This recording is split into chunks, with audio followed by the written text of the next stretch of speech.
how do you typically think about sleep? Is it a luxury you barely have time for, maybe a necessary evil? Or just an inconvenient interruption to your demanding life? Exactly. Most of us have been there, right? Pushing through on less sleep, thinking we can just conquer the world anyway. Yeah.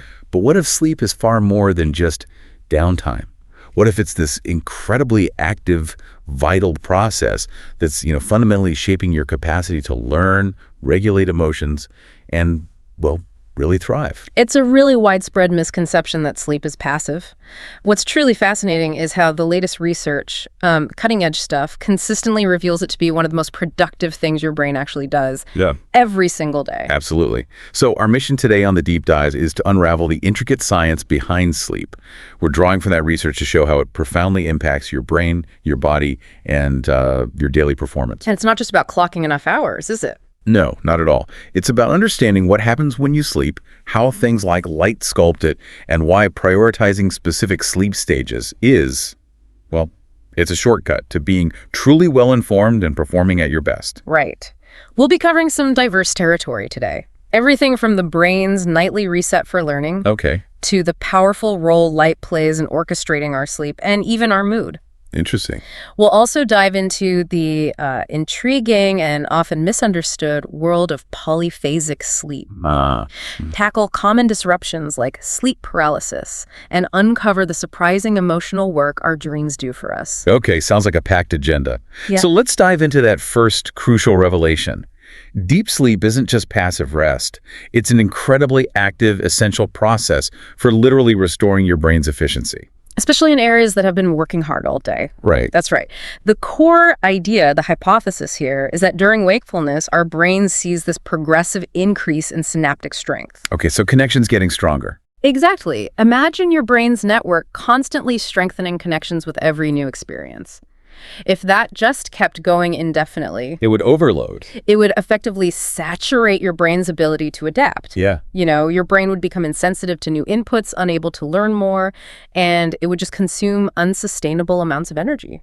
So deep, non-rapid eye movement sleep, NREM sleep, is essentially the brain's reset button, kind of preventing cognitive burnout. Precisely. During deep NREM sleep, the brain actively works to downregulate synaptic strength. It's hitting reset. This process not only helps clear out metabolic junk that builds up during the day, but it also restores the brain's delicate balance, making sure it's primed and ready to absorb new information the next day. Okay, and how do scientists actually see this happening, this vital repair process? Well, this restorative work is marked by what we call slow waves. These are distinct, low-frequency electrical patterns in your brain, easily picked up with an EEG. Like the brain breathing deeply. Kind of, yeah. Think of them as the brain's deep, rhythmic breathing during its repair cycle. These slow waves are usually strongest right after you fall asleep. When you need it most. Exactly, when sleep need is highest. And they gradually lessen as the night goes on and restoration happens. But linking these waves directly to restoration, that was tricky. For a long time, the evidence was mostly correlational. We saw the waves, we saw the benefits, but proving cause and effect in humans, that was the challenge. So how did they manage to actually test this, to get that causal link? They did this really clever human study. 13 volunteers, they had them do a finger-tapping motor sequence task over 2 days. Okay, a learning task. Right. And the researchers used a novel real-time approach. They used closed-loop acoustic stimulation. Sounds complicated. It's basically tiny, precisely timed sound cues. They aimed these sounds specifically at the slow waves happening in the primary motor cortex, the M1 region, during one sleep session. So they could target just that one area. Exactly. This non-invasive method caused a very specific 12-13% local reduction in slow wave activity only in that motor cortex area. The rest of the brain's sleep architecture, largely unaffected. Wow. So they could selectively disrupt deep sleep just in the part of the brain handling that motor learning. What happened? What was the impact on performance the next morning? Behaviorally, it was interesting. Even if the overall score wasn't drastically lower, the disruption led to a significant increase in tapping variability. Meaning their motor execution was less efficient, less precise. They could still do the task, but it took noticeably more effort, less fluidity. It wasn't as smooth. Okay, so performance dipped. And what about on a deeper level? Brain plasticity, our ability to adapt and learn. Well, normal, unperturbed sleep restored the brain's capacity for what we call synaptic potentiation. It's essentially the ability for brain cell connections to strengthen. Think of it like building durable learning pathways, vital for new knowledge. Got it. But when those slow waves were disrupted in the motor cortex, that restorative process was significantly weakened. Markedly attenuated, as the study put it. So the brain's ability to form and strengthen those crucial connections, to learn efficiently, was clearly hindered. Yes. So what's the actionable insight here for us? What should we take away? This study provides causal evidence. That's the key. Deep sleep is a genuine requirement for maintaining sustainable learning efficiency. Right. Think about how this applies to your own day. Learning new skills, processing information. Your brain literally needs this nightly reset to stay sharp, adaptable, and perform efficiently without burning out. So skipping deep sleep isn't just about feeling tired. No, it's actively hobbling your brain's ability to learn and perform precisely. That's truly incredible. It really makes you realize how much vital work our brain is doing, even when we're, just sleeping. Mm-hmm. But our sleep isn't just an internal thing. It's profoundly shaped by the world around us, especially by something we interact with constantly. Light. Yes, Yeah. light. So this next segment is all about how light is the most powerful Zeitgeber or time giver for our internal body clock. Yeah. It deeply influences not just sleep and wakefulness, but our mood too. It's an undeniable truth. At the heart of this system is the suprachiasmatic nuclei, the SCN. It's this tiny structure in the hypothalamus. Our master clock. Pretty much, yeah, our central master clock.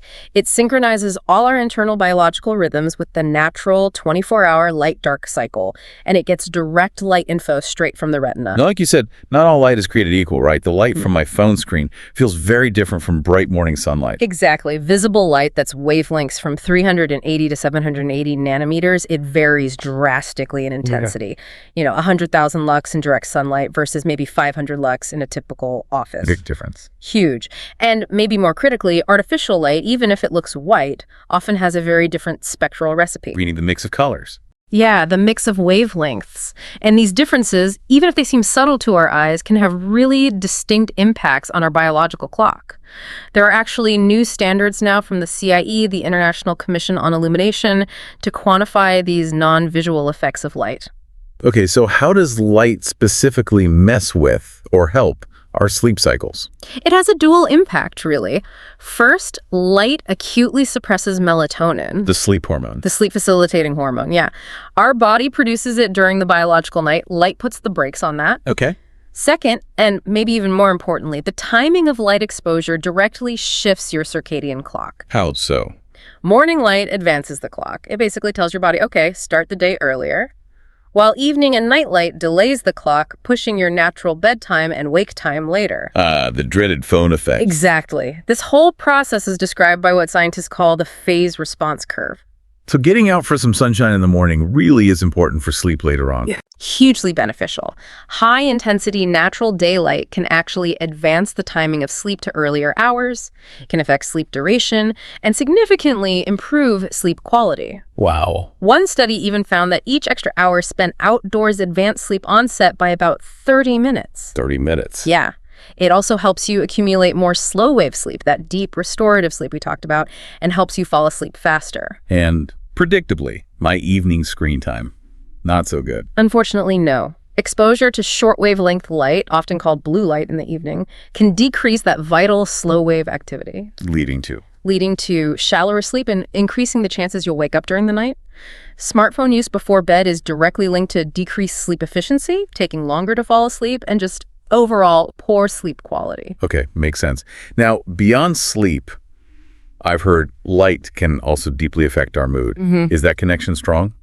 Absolutely. Light directly modulates crucial neurotransmitters like serotonin, which is vital for mood regulation. Mm. And by stabilizing our circadian rhythms, it also helps address issues common in mental disorders where these rhythms are often, thrown off kilter. So light therapy is actually a real and effective treatment then? Oh, yes. It's a very established and powerful intervention.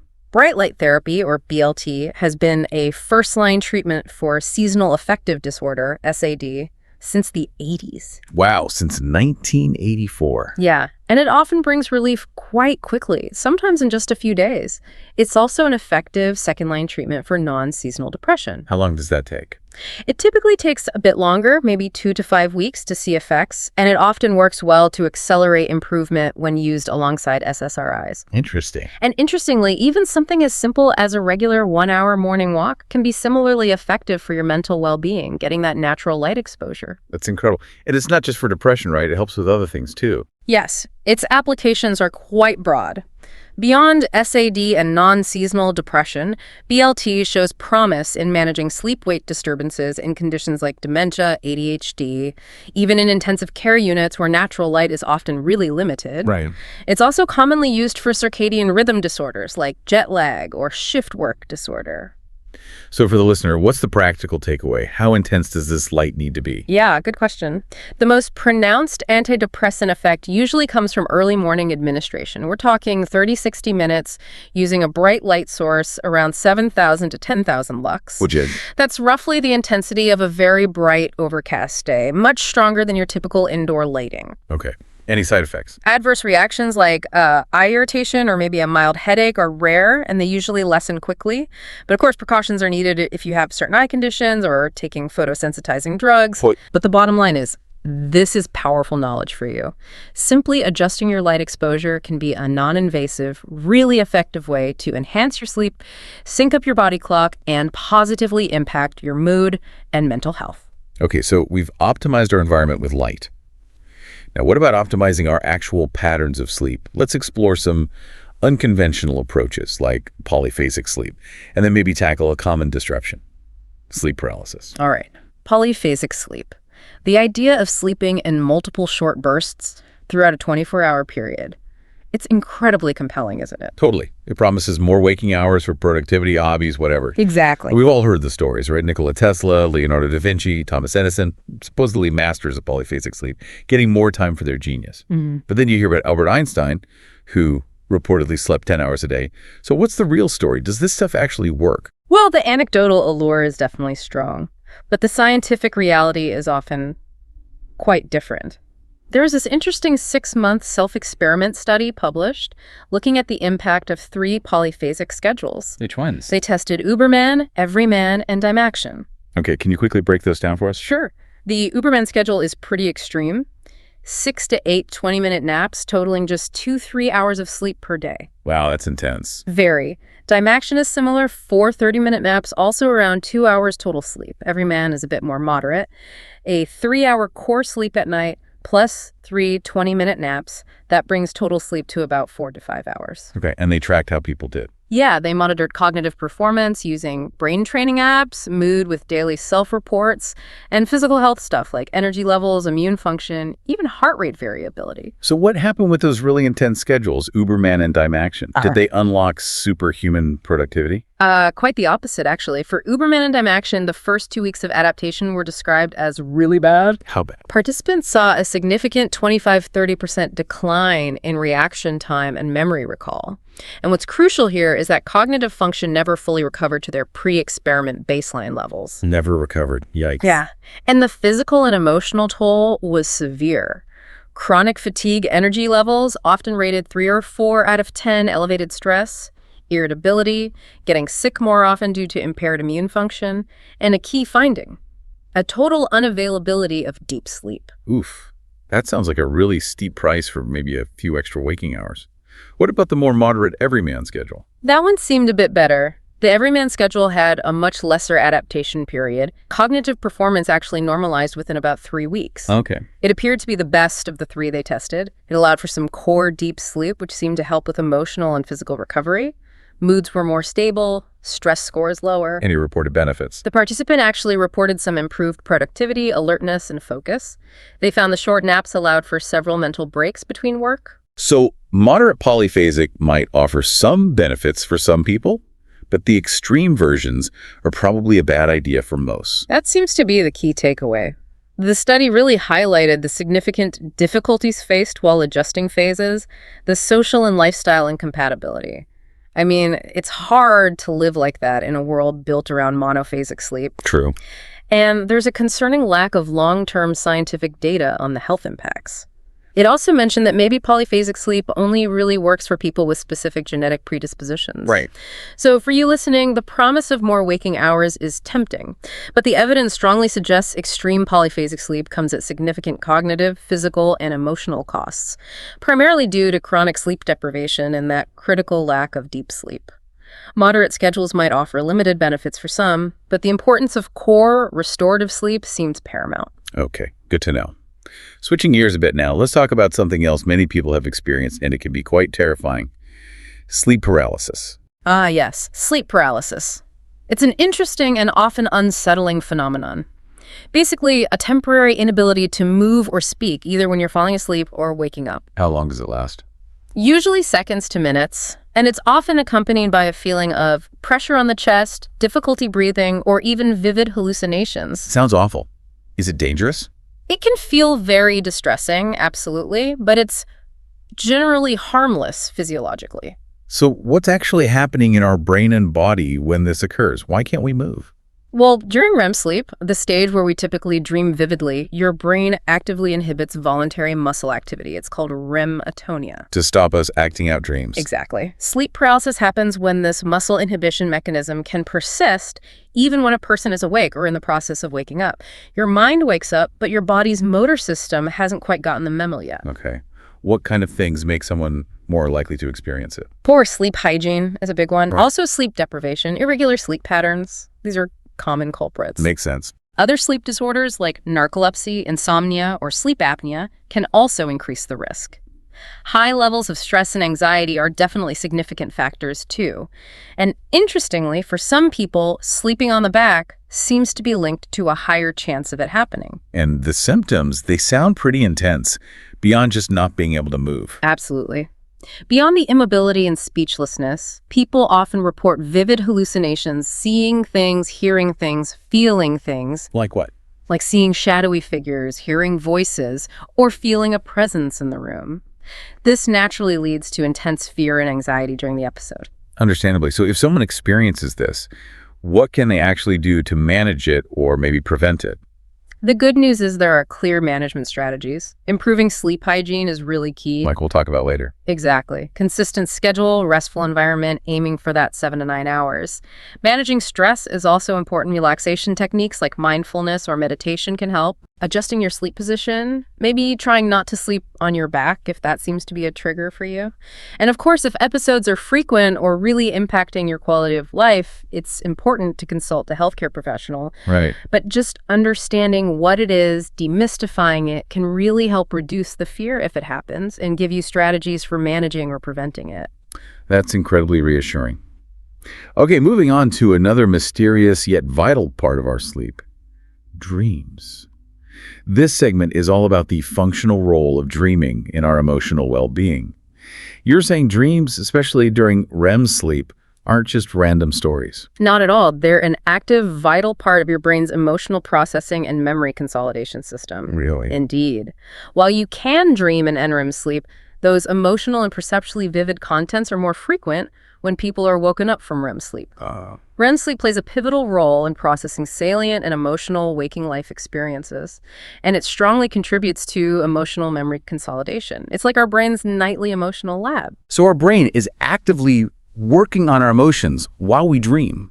That's incredible. How does it manage that? What parts are involved? Well, neuroimaging studies show that the brain processes regulating dreaming and handling emotional importance during sleep share similar neural substrates with how we control emotions when we're awake. Okay. Key brain regions involved include the medial prefrontal cortex, the MPFC, that's linked to how we represent thoughts, appraise emotions, deal with social emotions. Right. And its interactions with the amygdala and hippocampus are crucial.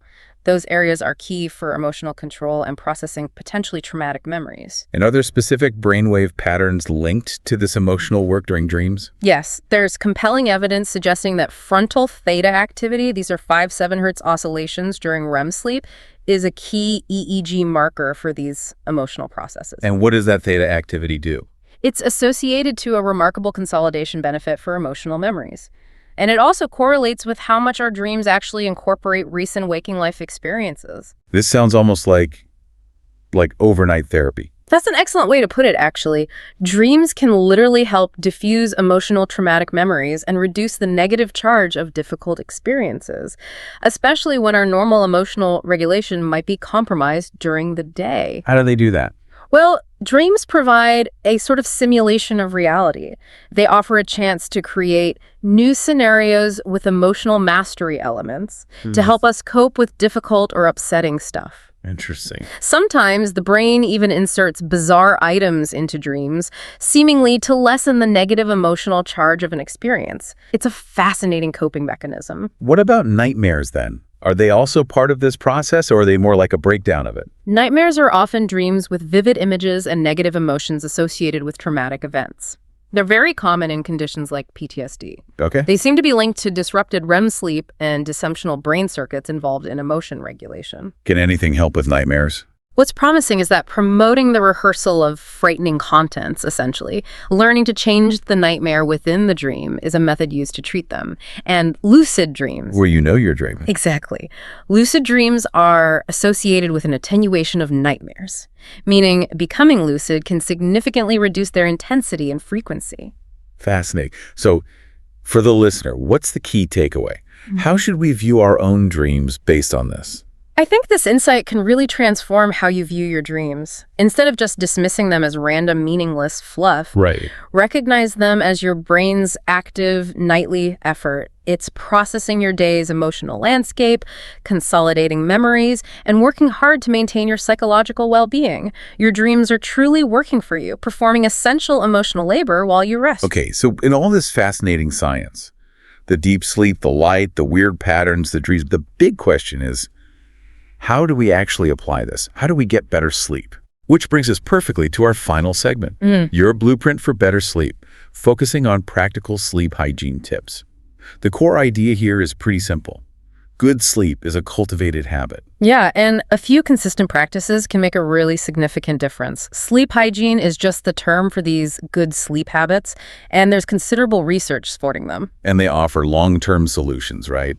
Not just a quick fix. Exactly. Often more effective in the long run than short-term medications for many people. Okay, let's get right into some actionable strategies. What's tip number 1? First, get regular. This is probably the most important one. Go to bed and wake up at more or less the same time every day. Yes, even on weekends. Even on weekends. You know, it's tough.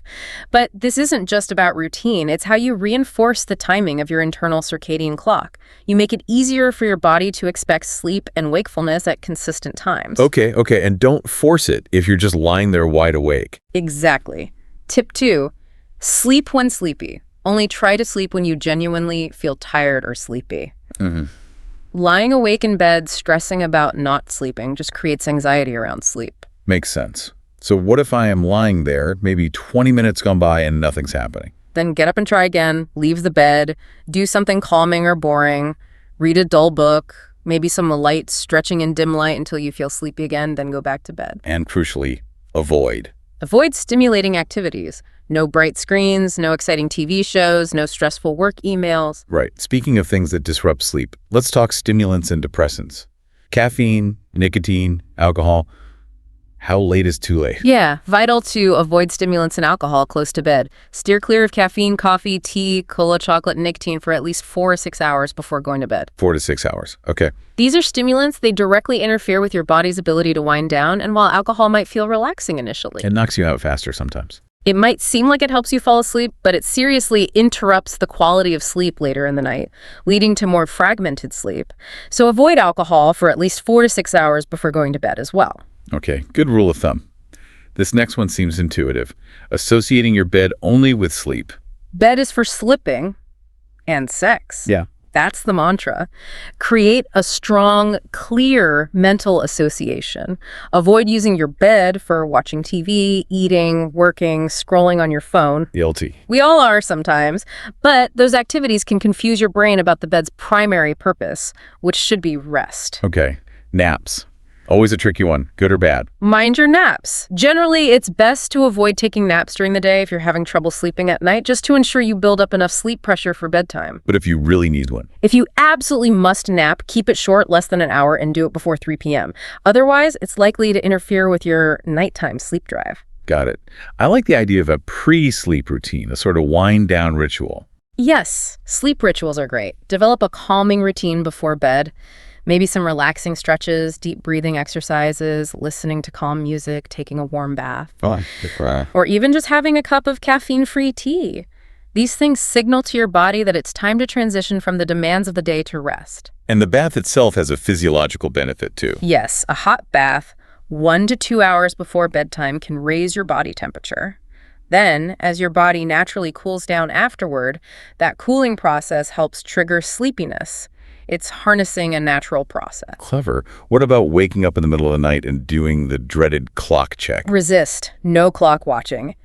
Seriously, try to resist the urge to check the clock. It often just wakes you up more, triggers anxiety about how little time is left, and reinforces negative thoughts about not sleeping, making it even harder to drift back off. Turn the clock away if you have to. Good tip. Exercise is important, we know that, but timing matters here too, right? Definitely. Exercise wisely. Regular exercise is fantastic for sleep and overall health, but avoid strenuous activity in the 4 hours before bedtime. Why is that? It can be too alerting, raises your core body temperature right when it should be dropping. Earlier in the day is generally better. Those morning walks we mentioned, highly recommended for both sleep and mood benefits. Perfect. And finally, diet. Does what we eat close to bedtime matter? Eat right. A healthy, balanced diet is fundamental for everything, including sleep. Avoid going to bed with an empty stomach. Hunger pangs can wake you. But also avoid a heavy meal right before bed, as digestion can interfere with sleep. So a light snack is okay? A light snack is fine. A warm glass of milk, for instance, contains tryptophan, an amino acid that's a precursor to serotonin and melatonin, which can potentially aid sleep. Okay. And the actual sleep environment itself, that's got to be key. Absolutely. The right space. Make sure your bedroom is quiet and comfortable. A cooler room temperature is generally better for sleep. Have sufficient blankets so you're warm enough. Use dark curtains or an eye mask to block out light. Earplugs if noise is an issue. Create an optimal sleep sanctuary. And let's say you do have a rough night. What's the advice for the next day? Don't just lounge around. Right. Try to maintain your daytime routine. Even after a bad night's sleep, trying to get up at your usual time and keep your daytime activities relatively the same. This helps avoid reinforcing insomnia patterns. Got it. And all these practices, they tie back into what we discussed earlier. Exactly. They directly support those foundational principles of getting enough deep sleep restoration and maintaining healthy circadian rhythms that we've explored throughout this whole deep dive. Well, we have truly taken a deep dive today. We've uncovered how deep sleep restores your brain for learning, how light acts as this powerful orchestrator of our biological rhythms and mood. Explored the surprising and often harsh realities of trying polyphasic sleep. Found practical strategies for navigating unsettling sleep paralysis. And really understood the profound, almost therapeutic role our dreams play in emotional well-being. It's just so clear that sleep is not a passive state at all. It's an active, essential partner in your daily functioning, your learning, your emotional resilience. It really underpins almost everything you do. Making it such a powerful tool for your overall performance and well-being. Absolutely. So considering how much our waking lives demand from us, maybe the provocative thought for you today is, what one intentional change will you make to honor your sleep tonight now that you truly understand the profound impact it has on literally everything you do? Something to think about. Prioritize that precious productive time.